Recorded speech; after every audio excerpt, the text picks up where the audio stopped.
Hello guys, welcome back to this channel. In today's video, I'm going to show you how you can convert Word document to PDF in WPS Office application.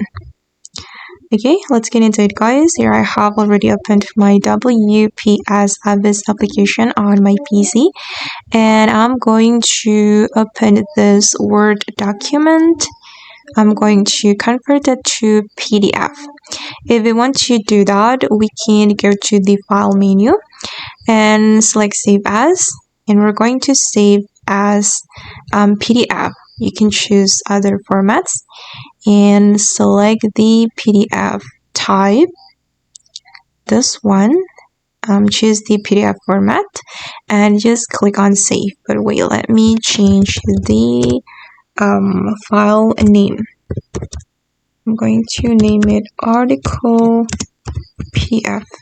Okay, then save.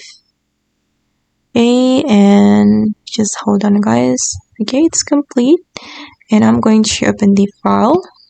Okay, and this is the article we have just converted from the Word document to PDF using WPS application. Okay guys, and that's how you can turn the Word document into PDF.